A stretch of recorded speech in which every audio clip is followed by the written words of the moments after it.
오늘은 우리 청년들 월클 아닙니다 라는 제목으로 말씀 증거하겠습니다. 여러분, 그 축구 선수 우리 손흥민 선수가 있는데, 여러분 이 축구를 좀 좋아하는 청년들은 당연히 알겠지만 이 손웅정이라는 그 아버지가 있습니다.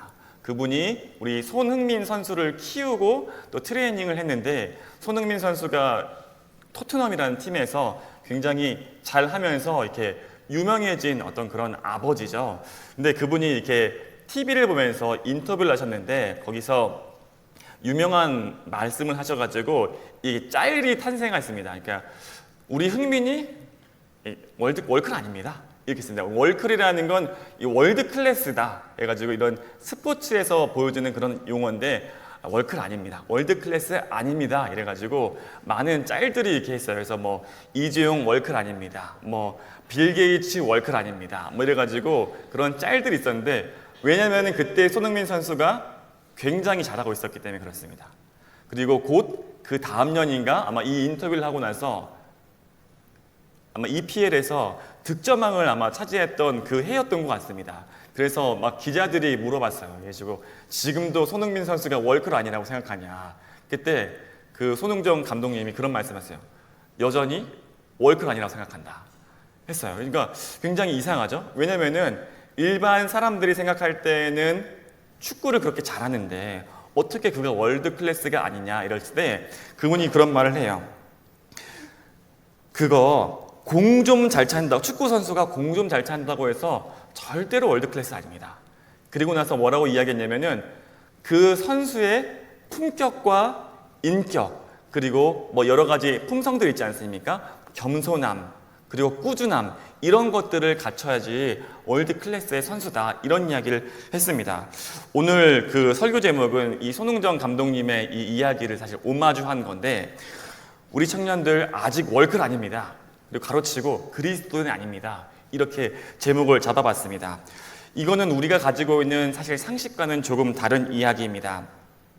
여러분, 사실은 우리 청년들을 제가 보아도 사실은 신앙생활을 잘하는 편입니다. 저는 이제 다양한 교회들을 돌아다니고 또 다양한 그 교회들과 교류하고 있지 않겠습니까? 그러면은 우리 청년들이 사실은 신앙생활을 굉장히 잘하고 있습니다. 그런데 왜 아직 그리스도인이 아니라고 하는가? 그건 아마도 그 아버지 손흥정 감독님 같은 그런 마음으로 이야기를 품고 있습니다. 제가 이것을 한번 이렇게 여러분에게 설명드리고 한번 다음 주까지 말씀 살펴보려고 합니다.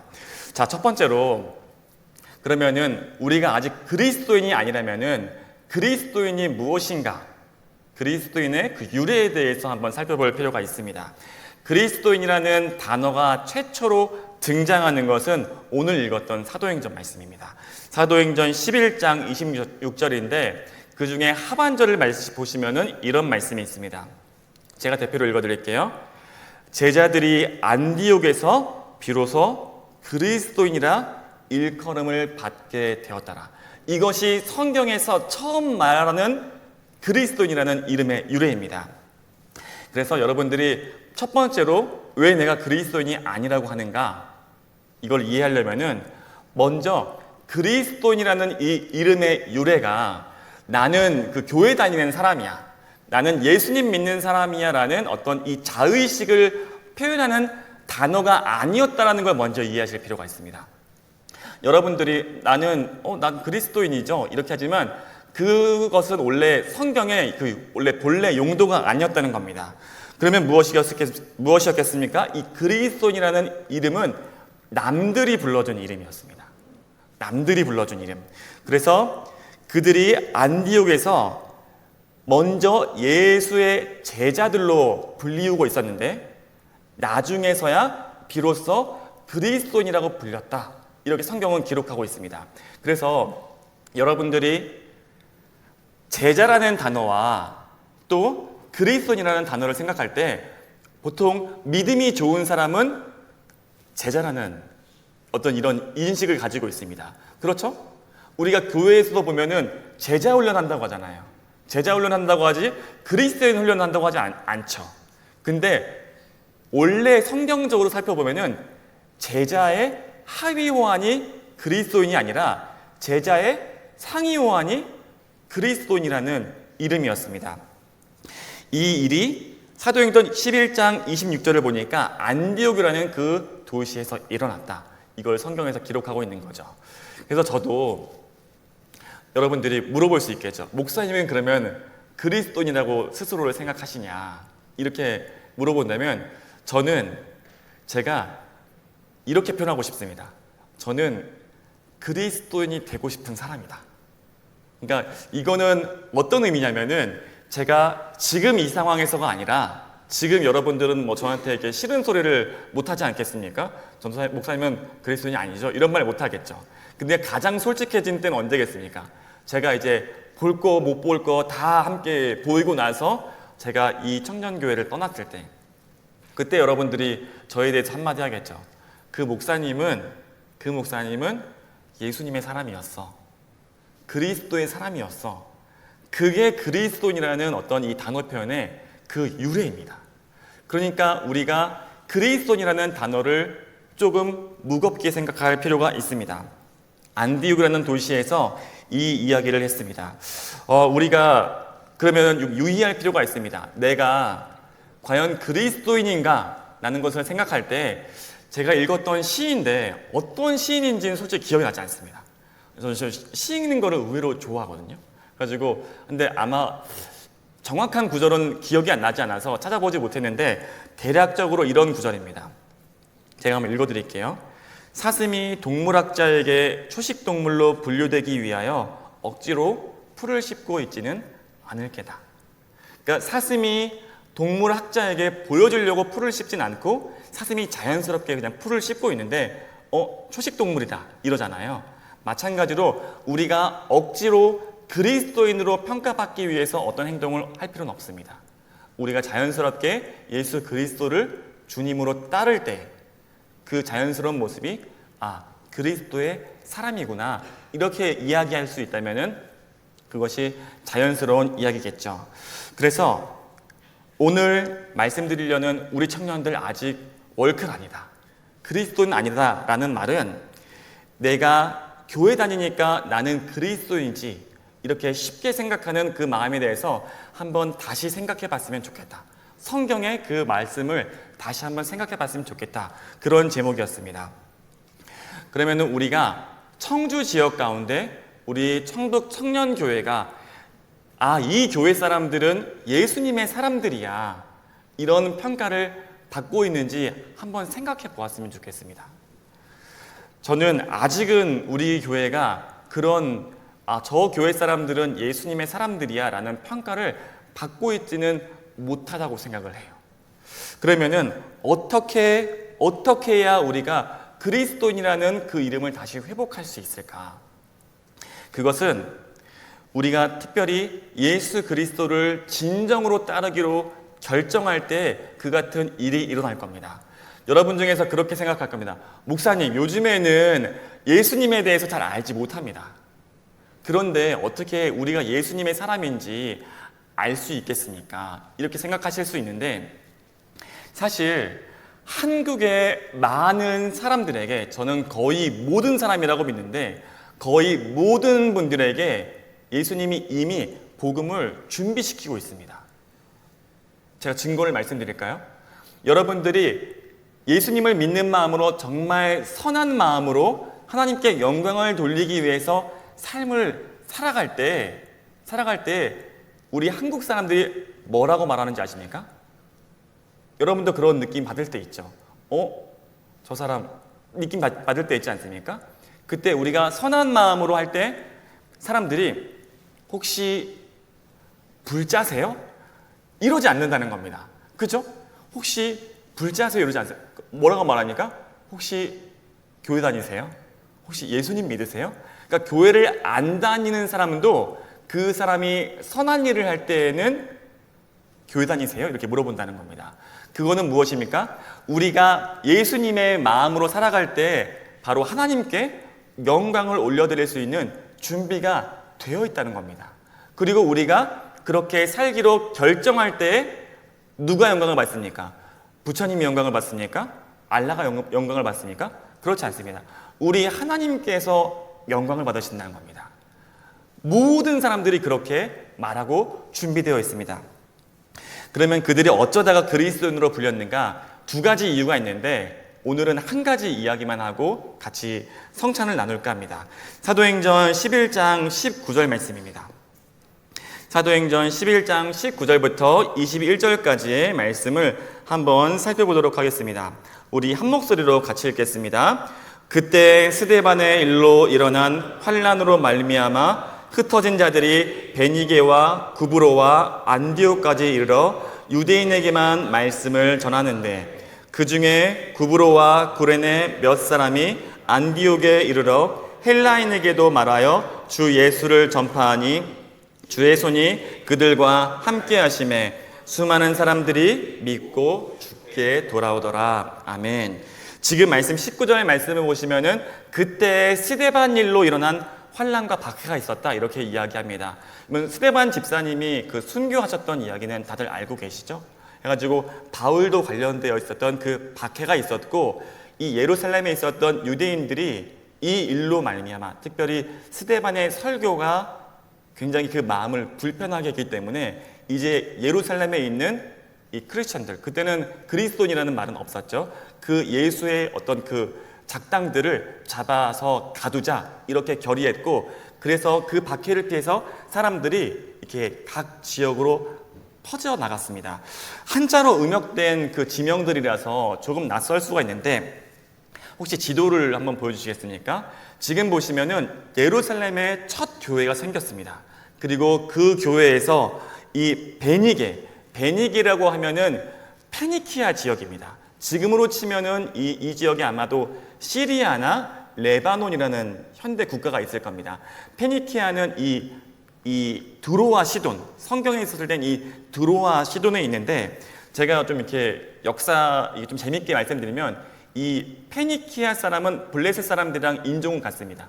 이 바다에 사는 이주해 온 사람들이고, 이 베니게 사람, 페니키아 지역에서 이 특별히 저 지중해 이 아프리카 쪽에다가 이 식민지를 건설합니다. 여러분 혹시 들어보셨습니까? 카르타고라는 도시 들어봤습니까? 카르타고. 예, 그래서 나중에 이 카르타고가 이 로마와도 싸우잖아요. 카르타고에 굉장히 유명한 그 장군이 있습니다. 혹시 한니발이라고 들어보셨습니까? 한니발. 예, 그 영화에 있었던 그 사람의 이름인데 그 사람이 아니라 카르타고에 있었던 유명한 장군입니다. 정말 모르십니까? 한니발 모르십니까? 한니발 다 아시죠? 네, 여러분 표정을 읽을 수가 없습니다. 네, 그래서 이 드로아 시돈 사람들이 그 바알 신앙을 섬기지 않았습니까? 그렇죠. 그래서 페니키아 지역에서 바알 신앙을 섬겼는데, 그래서 한니발의 이름이 뭐겠습니까? 바알입니다. 바알의 은혜라는 이름을 가지고 있는 장군이 한니발이었습니다. 성경을 알고 있으면은 이제 그런 게 좀 보이는 거죠. 그래서 그 페니키아 지역, 그리고 지금에 있는 히프로스 섬, 지금 성경에서는 구브로라고 되어 있습니다. 그러니까 왜 이렇게 이름이 어렵냐 했을 때 이 복음이 조선시대 때 들어왔으니까, 우리의 거의 뭐 증조 할머니 할아버지 때니까 이름이 좀 어렵습니다. 아마도 제가 할아버지가 됐을 때에는 본래 지명으로 바뀔 것 같아요. 예, 그렇게 할 것 같은데, 그렇게 갔고 안디옥, 지금의 이제 안티오크라고 하는 그곳까지 이 예루살렘에 있는 주민들이 이렇게 성도들이 이렇게 도망쳐 나갔습니다. 그리고 그곳에 있었던 자연스럽게 헬라인에게 복음을 전했다. 20절 말씀에 보시면은 안디옥에 있어서 이를 때 헬라인에게 복음을 전했고, 이때 예수님을 따르는 제자들이 처음으로 이방인들과 예수 그리스도의 공동체를 이루게 됩니다. 그 일이 처음으로 일어나고, 그리고 나서 이들이 그리스도인이라고 불렸다, 이렇게 성경은 기록하고 있습니다. 그럼 우리가 정리해 볼 필요가 있죠. 왜 이들이 예수 그리스도의 사람들, 그리스도인이라고 불렸는가? 그것은 바로 헬라인, 당시에 이방인들에게도 복음을 전했기 때문에 벌어진 일이었다라는 것이었습니다. 그러면은 그 전에 이 예수님의 제자들은 이방인에게 복음을 전하지 않았는가? 실제로 복음을 잘 전하지 않았습니다. 예, 그들은 이 이방인들보다는 유대인의 전도에 관심이 있었습니다. 왜 그러한가? 초대교회 성도들의 자의식은 어떠했는가 살펴보면은 당시 초대교회 성도들은 자신을 아브라함의 자손이라 생각했습니다. 그냥 믿음의 어떤 그 자손이라 생각했습니다. 그러니까 유대인이라고 생각을 했습니다.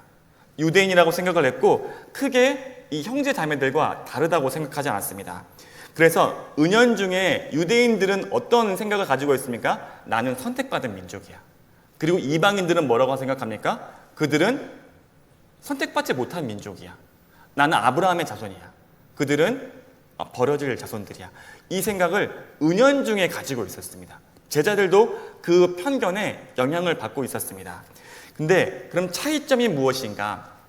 제자들은 하나님 아버지를 믿었습니다. 그래서 구약 방식의 이 예루살렘 성전에서 제사를 드리는 것도 크게 이 거리낌이 없었습니다. 근데 차이점이 무엇이냐? 나는 예수님이 그 하나님의 아들이라는 것을 믿어. 그걸 알고 있어. 근데 우리 형제들아, 너희들은 그분이 하나님의 아들인 것을 모르고 못 박아 죽였어. 근데 형제들아, 무슨 일이 일어났는지 알아? 그분이 다시 살아나셔서 그분께서 하나님의 아들이심을 친히 증명했어. 우린 그걸 알고 있어. 그래서 형제들아, 회개해. 너희가 하나님의 아들을 못 박아 죽였어. 이거는 심판받을 일이야. 빨리 회개하고 예수님이 하나님의 아들이라는 걸 받아들여. 이렇게 이야기했다는 겁니다. 그것이 초대교회의 전도였습니다. 그래서 지금 이 초대교회의 전도에는 이방인들이 별로 관심이 없는 거예요. 이방인들에 대한 관심이 별로 없습니다. 그래서 이 이방인들에 대한 관심이 없는 것에 대해서 하나님이 안타까워하셨습니다. 왜냐하면 예수님께서는 모든 민족을 구원하기를 원하셨기 때문이죠. 그래서 이 일이 있은 후에 하나님께서 이 예루살렘 교회를 흩으십니다. 특별히 이 박해를 통해서 오늘 말씀하는 페니키아 지역으로, 그리고 키프로스 섬으로, 그리고 안디옥 지역으로 그 성도들이 흩어지는 모습을 볼 수가 있어요. 여러분, 사실 이 예수님의 제자들은 이방인들도 구원받는다는 것을 알고 있었습니다. 왜 그러냐면은 예수님께서 이방 지역에 가서 복음 전하는 것을 봤기 때문입니다. 그런데 왜 그러면 그들은 도대체 왜 복음을 전하지 않았는가? 사실은 거기에는 유대인들은 이방인을 부정하다고 여긴다고 생각했잖아요. 그래서 그 이방인들과 어울리려고 했을 때, 그들에게 복음을 전했을 때 초대교회 성도들은 혹시 내가 이 유대 사회에서 출교를 당하진 않을까, 그것에 대해서 사실은 두려워하고 있었습니다. 그러니까 이방인들을 구원하시기로 생각하는 그 마음을 알고 있었지만 스스로를 속이고 애써 잊은 거죠. 그리고 형제들에게 복음을 전하는 그런 모습만을 볼 수 있습니다. 그래서 특별히 이것이 왜 잘못되었는가 살펴볼 수 있는 구절이, 이 뉘앙스가 있는 것이 19절 말씀입니다. 11장 19절 말씀을 보시면은 이런 표현이 있습니다. 노란색으로 되어 있는 표시인데, 그때 제가 읽겠습니다. 스데반의 일로 일어난 환란으로 말미암아 흩어진 자들이 베니게와 구브로와 안디옥까지 이르러 뭐라고 되어 있습니까? 유대인들에게만 말씀을 전했다 라고 되어 있습니다. 그러니까 그것은 잘못되었다는 걸 알 수 있죠. 그러한 미묘한 뉘앙스가 있죠. 그리고 나서 그것이 잘못되었다는 그 뉘앙스가 있는데, 그리고 나서 26절을 말씀을 보면은 이들이 나중에 헬라인들이 큰 무리가 들어와서 교회를 이루는 모습이 26절에 기록되어 있습니다. 26절을 제가 한번 읽어보겠습니다. 안디옥에 데리고 와서 둘이 교회에 1년간 모여 있어 큰 무리를 가르쳤고, 제자들이 안디옥에서 비로소 그리스도인이라 일컬음을 받게 되었더라. 첫 번째 이유는 무엇입니까? 헬라인에게 복음을 전하고 큰 무리가 안디옥에서 공동체를 이룬 그 사건, 이방인들에게 복음을 전했던 그 이유가 그들이 그리스도인이라고 불렸던 첫 이유가 되었습니다. 여러분, 저는 이 말씀을 보면서 그들이 비로소 그리스도인이라 일컬음을 받게 되었다라는 이 구절이 사실 아마도 당연히 안디옥 동네 사람들에게 인정받은 걸 겁니다.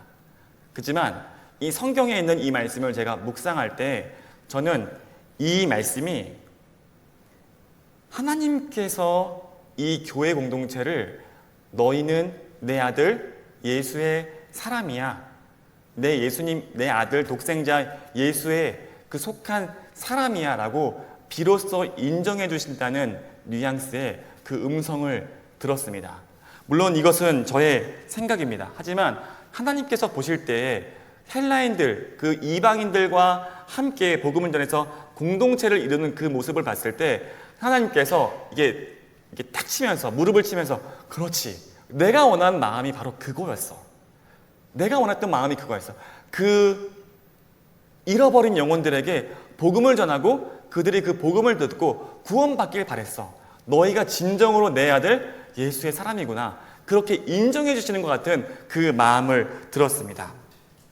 여러분, 우리 청년교회가 제가 볼 때에는 사실은 굉장히 신앙생활을 잘합니다.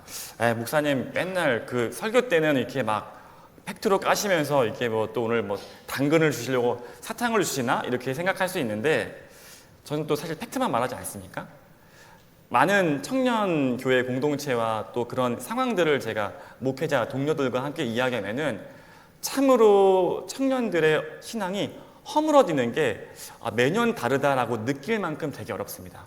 우리 그래서 50 챌린지 하지 않습니까? 11조, 큐티, 우리 예배 시간 전에 기도하는 거, 여러 가지 이런 지표들을 세우고 하는데 우리한테는 그것이 일상이고 또 왜 우리가 50이 되지 않아? 이러면서 우리가 그것을 향해서 표대를 향해서 달려가지만 사실 많은 교회들이 그거를 말할 수도 없는 그런 여러 가지 열악한 상황이라고 이야기를 했습니다. 그래서 우리 교회가 이런 상황이야 라고 할 때 서울에 있는 제 동료 교육자들이 할 때 그 진짜 축복받았다. 제가 이게 보통 동생들이니까 제가 나이가 많으니까 형은 진짜 너무 행복한 줄 알아라. 이렇게 이야기를 합니다. 그래서 그렇지, 행복하지 이렇게 얘기하는데, 우리 교회 공동체가 신앙생활하는 그 모습이 사실 우리가 얼마 전에도 이렇게 했었지만 전국에 있는 그런 신문에서도 주목하고 또 저도 많은 또 전화를 받았습니다. 어떻게 그렇게 하셨냐? 우리 청년들의 그 마음은 어떠하냐? 어떻게 그렇게 하나님께 그 길로 나아갔냐? 이런 이야기를 사실 되게 많이 받았습니다. 그러니까 손흥민 선수가 공 정말 잘 차는 거랑 똑같아요. 네, 우리 청년들 사실은 신앙생활 잘합니다. 그래서 제가 직업적인 모습으로만 우리 청년들을 대할 때에는 사실 문제 없습니다. 문제 없어요. 훌륭한 교인이고 이 상황들이 나빠지지 않을 겁니다. 문제 없어요. 근데 우리가 외부인들에게 복음을 전도할 필요도 없습니다. 왜 그렇습니까? 제가 이렇게 뼈아픈 얘기를 한다면은 많은 청년들이 우리 교회로 찾아오고 있고 앞으로도 찾아올 겁니다. 근데 그거에는 하나님의 가슴 아픈 현실이 있습니다. 그건 뭐냐면은 이제 인구가 줄고 있고 복음률이 굉장히 낮아졌기 때문에 작은 교회에 있는 청년 공동체가 더 이상 유지가 불가능하다는 이야기입니다. 그러니까 저 때만 해도 200명 교회, 300명 교회였어도 청년부가 있었습니다. 근데 이제 200명 교회, 300명 교회가 돼도 청년부를 존속시킬 수가 없는 상황인 거예요. 그러면 어쩔 수 없이 그런 청년들이 우리 교회 같은 조금 큰 교회로 오는 거죠. 그러면은 제가 그냥 이기적으로만 생각하면은 전도하지 않아도 되죠. 문제 없죠. 이 상황을 유지하고자만 한다면은 문제 없습니다. 그렇지만 우리가 하나님의 관점으로 살펴보면 어떠합니까? 하나님의 관점으로 살펴보면은 하나님의 마음엔 피눈물 나는 상황이죠. 하나님께서 바라시는 한 영혼을 향한 마음은 잃어버린 채 우리는 괜찮아, 우리는 문제없어 라고 이야기하고 있는 그 상황이 우리가 어떻게 생각해야 할지 한번 생각해 봤으면 좋겠습니다. 여러분, 우리 청년들이 교인으로는 문제 없습니다. 하지만 예수 그리스도의 제자가 되어서 이 무너져가는 하나님의 나라를 다시 회복시킬 우리가 그 주의 사도들 되어서 살아가기로 결단한다면은 우리가 부족한 겁니다. 아직 우리 그리스도인 아닌 겁니다. 우리가 그 두려움을 향해서 나아가야 됩니다. 그 위험을 향해서 나아가야 됩니다. 믿지 않는 내 친구, 가족에게 복음을 전할 수 있는 그 준비를 우리가 시작해야 합니다. 우리가 우리 교회 괜찮아, 나 문제 없어, 내가 교인으로서 나 그냥 주일 성수할 거고 문제 없어 라고 생각한다면은 우리가 하나님의 마음에 다시 한번 집중해 봤으면 좋겠습니다. 그리고 하나님께서 우리에게 무엇을 원하고 바라시는지 생각해 봤으면 좋겠습니다. 초대교회가 이방인들에게 나아가는 그 위험성 때문에 예루살렘에 머물러 있기로 결심했을 때 그들이 제자라는 이름은 듣고 있었어도 그리스도인이라고 칭함받지는 못하고 있었습니다. 우리 교회가 200명, 300명, 1000명이 된다 하더라도 여러분, 우리가 믿지 않는 자에게 복음을 전한다는 이 단순한 사명을 모른 채로 그렇게 몸집을 불려간다면 하나님께서 우리에게 무엇이 하라고 말씀하고 우리를 누구라고 부르시겠습니까? 여러분, 우리 아직 그리스도인이 아닙니다. 우리 아직 그리스도인이 아닙니다. 그렇지만 이제 우리가 그 잃어버린 한 영혼을 향한 그 긍휼한 마음들, 그리고 그 영혼들을 향한 사랑의 마음들, 그리고 잃어버렸던 그 헌신, 내가 주님께 기도했던 그 다짐들, 그것들을 회복하게 될 때 주님께서는 우리를 예수님의 사람, 그리스도인이라고 부르게 될 것입니다. 여러분, 우리가 이 말씀 앞에서 다시 한번 생각해 봤으면 좋겠습니다. 우리 아직 그리스도인 아니고 그렇지만 나 그리스도인 되고 싶습니다 라고 그렇게 진실하게 나아갔으면 좋겠습니다.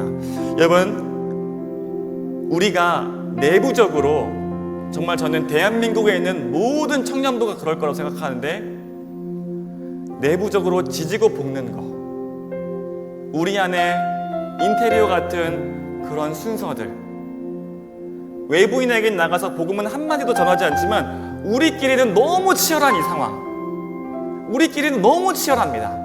싸우기도 싸우고 용서하기도 용서하고 행사도 바쁘고, 그렇지만 한 영혼을 향한 그 하나님의 마음은 잃어버렸던 우리의 예배, 우리의 신앙, 그 부풀어 있었던 마음들, 나는 괜찮다고 생각했던 그 마음들 우리가 내려놨으면 좋겠습니다. 그리고 오늘 말씀 앞에서 다시금 진실하게 주님의 그 복음을 전하기 위해서 우리가 하나님께 예배했으면 좋겠습니다. 우리가 하나님 앞에 그 마음을 다시 한번 올려드렸으면 좋겠습니다. 여러분이 그 잃어버린 그 부르심, 그 마음 앞에서 여러분이 무엇 때문에 그 마음을, 언제 그 마음을 잃어버렸습니까? 우리가 한번 기도했으면 좋겠습니다. 하나님, 다시 그 부르심, 그 첫 마음, 한 영혼을 향한 그 마음 회복시켜 주시옵소서라고 기도할 텐데, 여러분, 그때 여러분 마음 가운데 있는 그 방해하는 그 마음들, 상황과 환경들, 여러분이 그 두려워하는 그 걱정들, 우리가 그 마음들을 주님 앞에 내어드리고 진실로 그렇게 찬양하고 기도했으면 좋겠습니다. 진실로 그렇게 찬양하고 기도했으면 좋겠습니다. 그리고 우리가 그리스도인 되기를 소망한다고 우리가 그렇게 찬양하며 나아갑시다. 우리 청년의 기도라는 찬양 우리가 함께 드릴 터인데, 그때 우리 주님의 그 제자 되기 소망합니다. 우리 그런 마음으로 함께 찬양하며 나아가시겠습니다.